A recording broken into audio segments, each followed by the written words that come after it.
to me, I think the resilience, the fire, and the ability to say, look, I'm not throwing in the towel yet. I'm giving it everything I have to see how I'm going to bring it to the finish line. It will be better with more medals, but I think that the men, the way they bowl in these SEA Games compared to the previous SEA Game is different. In KL, it's different. I think in this SEA Game they were not so afraid of their the other rivals. They weren't playing like scared. They tried their hearts out from the get-go in the singles all the way up. And it doesn't matter if you're not first to the finish line. I like to see strong finish. I like to see passion all the way to the end.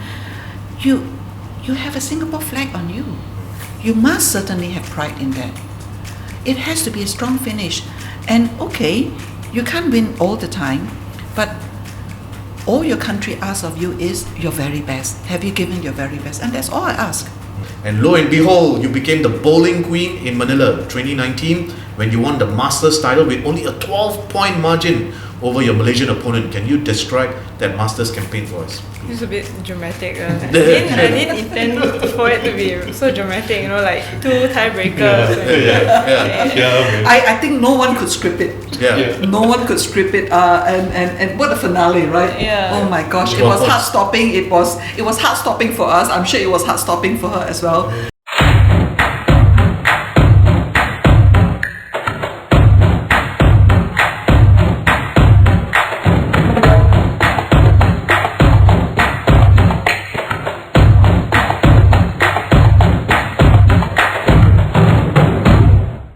Hi Singapore, you're watching episode 15 of SG Sports Uncut. I'm your host Raj Kumar, and Uncut is the show that brings you closer to our Team Singapore athletes and officials. On today's show, we throw the spotlight on 10-pin bowling. Now in the last 10 to 15 years, our national athletes have surpassed expectations and created history on several occasions. So to hear more of their stories, let's join now with our friends from Singapore Bowling. Hi everyone, welcome to episode 15 of SG Sports Uncut. President of Singapore Bowling, Jessie Phua, will start this discussion with you. And it's the end of 2 months of 2020. What's the latest happenings at your NSA? 2020 has been a very challenging year for not just Singapore Bowling, I think for the world. Yeah. So we're coping as best as we can. At the end of the day, I guess it is common sense prevails. Just do what is needful. For the COVID virus, you mean? Yes, as far as the COVID virus is concerned, it's just common sense, It just heightened the need for better hygiene. And stay healthy. Don't fall victim to the COVID-19, scare. Live life normally and as healthily as you can. Okay. And besides the virus, SG Bowling also hosted your annual awards and a Lunar New Year dinner celebration recently. We also saw Ariane Tay being named the Youth Bowler of the Year. So what can you say about this secondary 4 student from Methodist Girls' School? We are over the moon with this new crop of young bowlers that coming hot at the heels of our senior bowlers. Right. It's a happy problem to have good, strong emerging bowlers.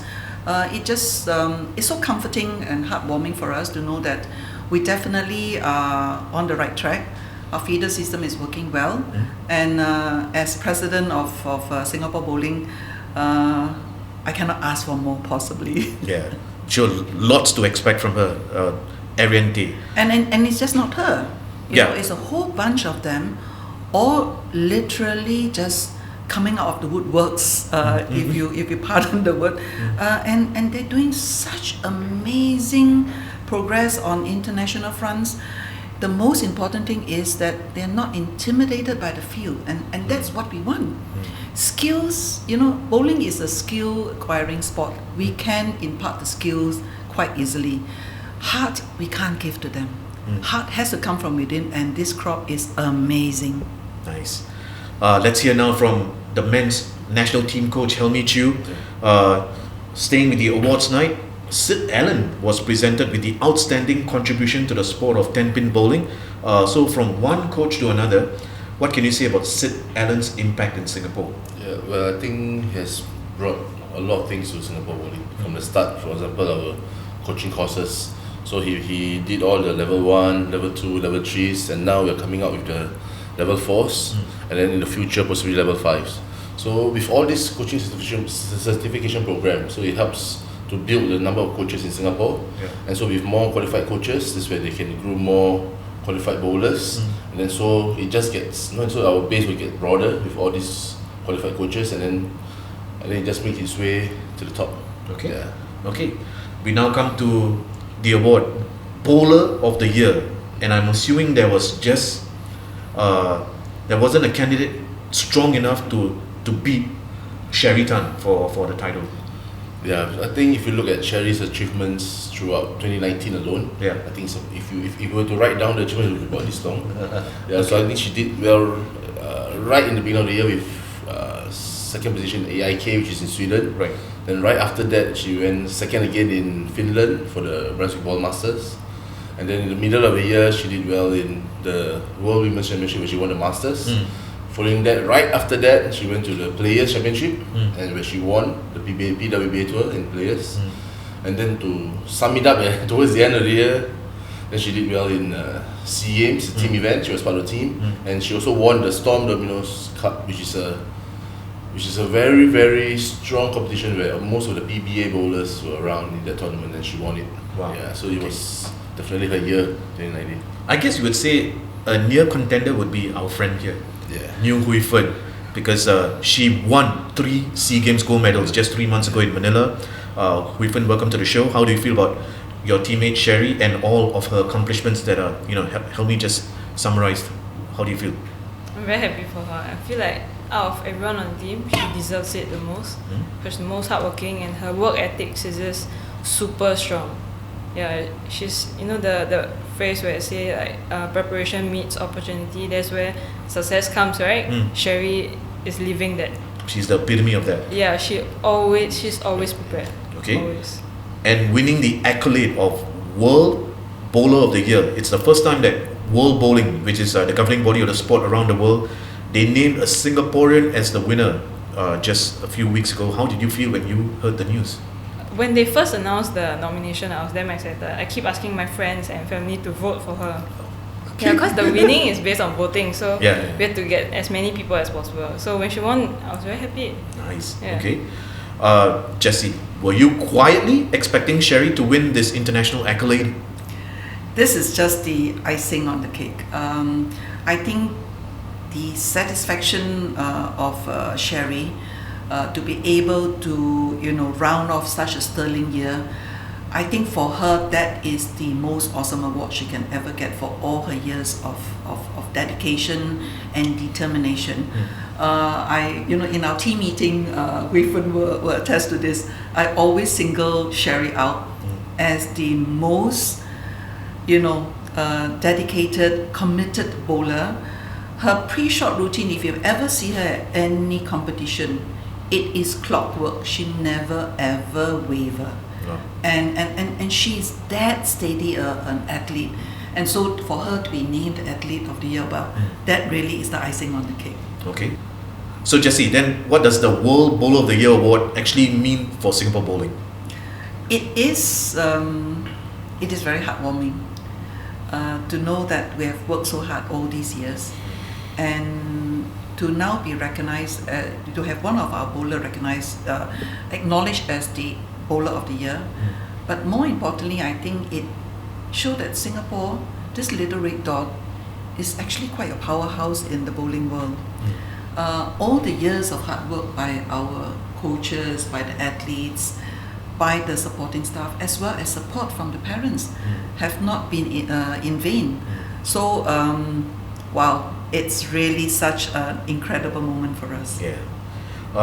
Hui Fen, how would you describe the year you had in 2019, especially when you had the chance to compete in the US PWBA circuit in 6 different cities? Of course, the PWBA is the Women's Professional Bowling Association. Yeah. So to compete in 6 cities in the United States.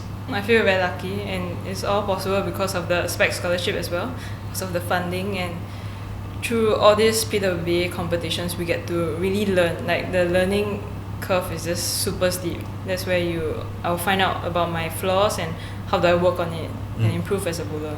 And of course you get to compete with some of the best names in the world, not only from the United States. Yeah. And from the US Pro Circuit, you also competed in the World Championships. Yeah. How would you summarize your campaign in Las Vegas about 8 months ago? For the Worlds, to be honest, I think the performance was good, but the ball selection and the equipment selection wasn't great on my part. Like, I was a bit short-sighted. Yeah, that's about it. Sorry, how do you define short-sighted? Like, For the benefit of our viewers. I was only focusing on the latest balls, the newer balls that release, and Okay. I forgot to like consider other balls of a certain range that might fill up certain gaps. Okay. Yeah. And these are the balls that you bring along, or they are Yeah. provided? They are drilled in the US because while we were training there. We were actually trained there like 2 weeks before Worlds, and then we drew all the bowling balls there. Oh, okay. Yeah. On the local front, you finished in second place in the 51st Singapore International Open when you lost to your counterpart Bernice Lim in the step ladder final by only one single pinfall. I was there, just next to you. How did it feel losing by just one pinfall? I think, I did lose. Obviously, I wanted to win, but I think, like what Mrs. Phua said earlier, if I came in second and if I came in first, my mentality after Singapore Open might be very different. Because I came in second, so I'm going to work a lot harder to be first the next time around. So I think it was a blessing that I got second. Yeah. Anyway, it was am I allowed to share the story of what happened to you? And I don't know whether this is appropriate, so feel to.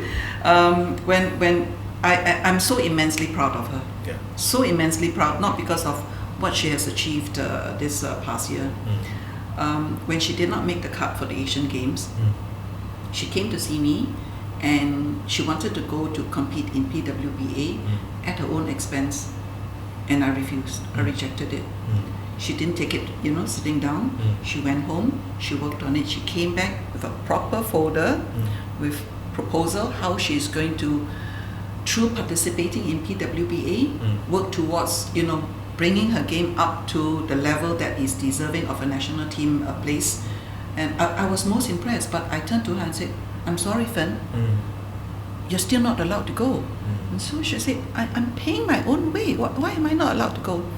I said, I'm sorry, Wei Fen. You have to feel the pain of missing the cut. Oh, okay. You have to feel the pain of missing the cut, because I like to see you come back more determined, stronger. And she was amazing. She was at the airport to send off the team. She didn't hold a grudge. She put her head down and she worked herself to right back to the top. I'm so proud of her. In Manila, I almost cried. Okay. Yeah. Not you almost cried. I think you were in tears for quite a few times during it. So you're talking about missing the cut for the 2018 Asian Games. Exactly. Yeah. Okay. She came back stronger. So she was able to crank up the hunger level. And I think that's what Singapore athletes, not just Singapore bowlers, that's what Singapore athletes need, to be able to crank up the hunger level, because that will bring in, unexpected, energy, commitment, ability to bring it to the finish line faster, higher, and stronger. We have it in us. It's just that, have you been able to call it up, when you need it? And she has been one of those amazing ones. I'm so immensely proud of her. Great job, Wei Fen. Thank you. Congrats. Coach, tell me, apart from the SEA Games in December, did our men's team manage to secure one or two significant results on the overseas circuit?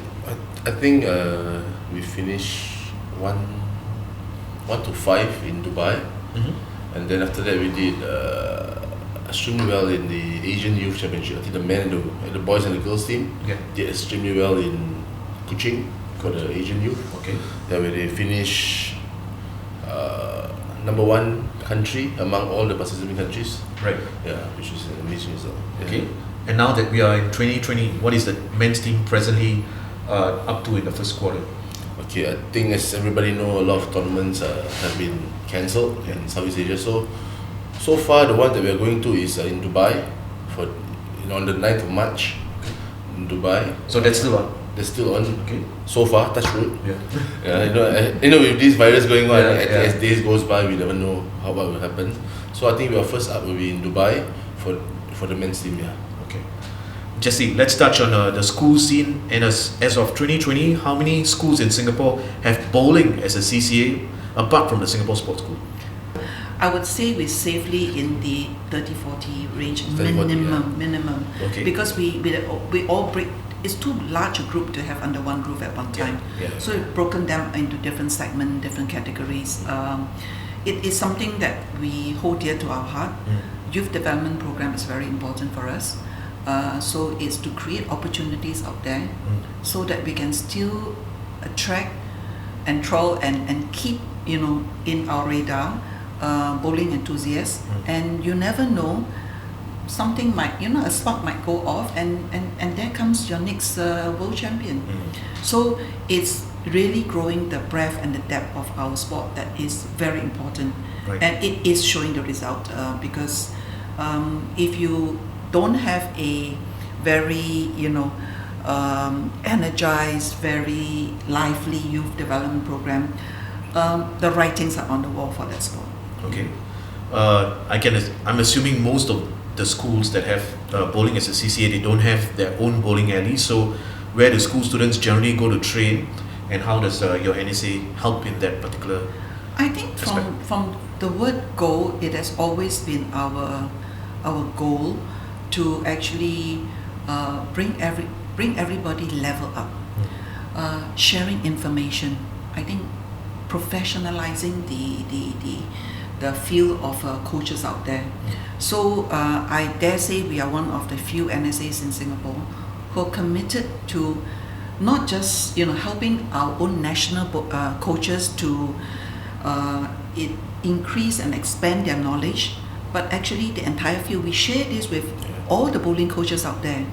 It is in our favor, and it makes sense that everybody knows what is the latest development out there, challenge each other on how else we can do better, and so we help our commercial bowling academies to be better coaches so that they can bring in more students, and we are actually on the receiving end of better athletes coming into the national squad.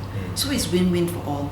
It's a thriving ecosystem out there, and the NSA gets definitely better quality athletes when they come into the national squad.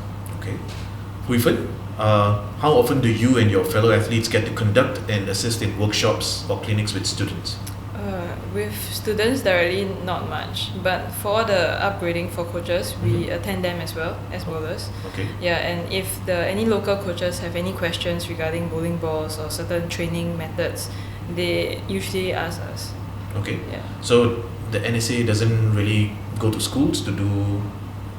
No, we do not go. We do not have a roadshow, so to speak. We go to school to help to boost up the enrollment. Honestly, it is by word of mouth. And it's been doing well so far. Well, success attracts more intake. So if we do a better job at the medals front, students think, kids look at it. Let's be very honest. It's air-conditioned comfort. You're not open to the elements. You can train to music. What is there not to like, okay? Unless you get onto the national team, then it's a different story altogether. So we have all these to our advantage. We definitely want to capitalize on it. Okay. Hui Fen, at which age does the National Talent Identification System start, and how does a talented student bowler get to be fast-tracked into the national setup? I'm not sure about the entry age, but I think sports school, right? Yeah, so I think for now there's no really a minimum age, but of course when we select bowlers into the national program, we of course look at the skills. Okay. Age doesn't really matter. At the present moment when they come, what is their skill level compared to our current bowlers? So how far off are they, or are they higher? So that's where we decide whether we pick the bowler into the national program or not. Okay. Which would you say are the 2 or 3 main powerhouses in bowling at schools? For example, in the boys A division at the national school games. I think at the A division now, I think the few powerhouses will be like ECJC. I think Singapore Sports School also, because they have the IB program. Right. So the bowlers from there compete in the A division. I think ECJC, RJC maybe. Okay. Yeah. So these are the few. You just mentioned the Singapore Sports School. So is the SSP with rising national star bowlers the perennial champions at the national school games, or can they be beaten as well? We hope they can be beaten. Yeah. I think if they are beaten, I think We it's hope a they can good be thing. beaten because Yeah. honestly, as you may know, we are very strong partners with the sports school. Yes. We actually second our national coach to run the sports school program, and we're not going to say we have the best program in Singapore. We like people to come and show us, look, this is how you do it better. So we're not taking success, and relaxed with it. We like to be challenged because then that's the only way we can get better. So I would love to have the sports school athletes beaten because then everybody shouldn't get too comfortable. Yeah. And like you said, it will inspire them, spur them on, Absolutely. raise the game. The whole idea is to be more professional about it, Yeah. and go back. It's back to the drawing board to see how we can do it better. Obviously, we dropped the ball somewhere, and the challenge is how are we going to do it better so that we're deserving as the national body of bowling in Singapore. Even if you look through bowling in the schools, right, the history, right, there's no one school that dominate 3 to 4 years. It's always like sports school, ACSI, or another school, which is a healthy thing. It's like everybody is trying to raise the bar and get better. Okay.